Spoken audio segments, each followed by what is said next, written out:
welcome to Saturday Spotlight. Sometimes, especially in the last couple of years, kids just need something to lift their spirits and distract them from the stresses of life. And while some kids enjoy fantasy or science fiction, some children may find those genres frightening or worrisome.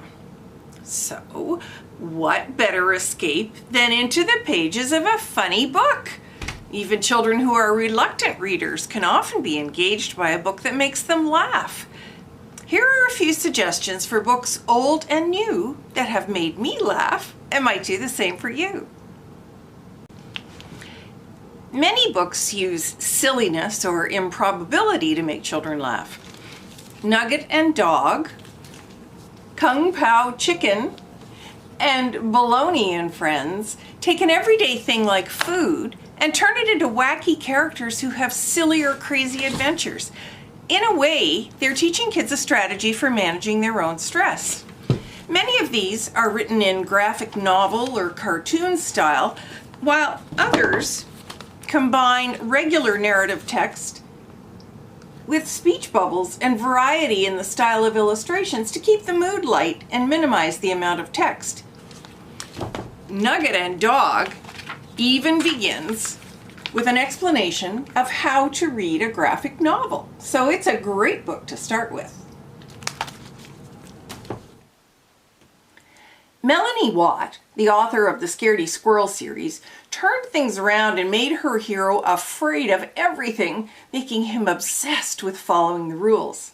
The style of the book mimics an instructional book or safety manual. Scaredy always ends up safe, so this book might be just the ticket for a child who is excessively fearful. Dory Phantasmagory is a hilarious charmer of a child who has a vivid imagination. Her adventures, most of which take place in her head, keep the reader entertained while driving her long-suffering family crazy. This is a great book for encouraging children to play make-believe or just use their imaginations, an essential part of childhood. The illustrations are styled to make them look as if they were drawn by a child, reinforcing the notion of the child telling her own story. This picture book without words, Where's Walrus?, takes us on an adventure with a walrus who has escaped from the zoo.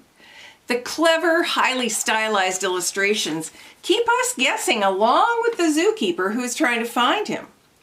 One of the beauties of this type of book is the opportunity it gives for the child to be the narrator of the story instead of a passive listener.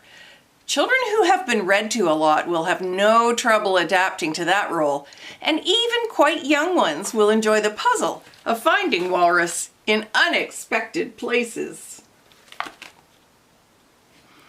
Some books like to do what film calls breaking the fourth wall.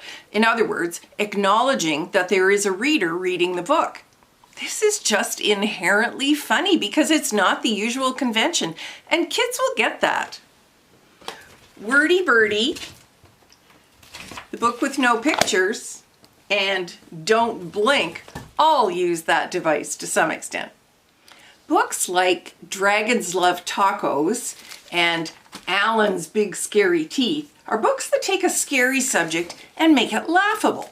These are books you could try out with a fearful child to help ease their worries. Last, but definitely not least, kids love to feel smarter than the characters in the book. So ridiculous situations like those in My Pillow Keeps Moving and Stuck will have your reader in gales of laughter. We all need some light and laughter in these dark winter lockdown days. Check out a funny book and join your child in some silliness soon.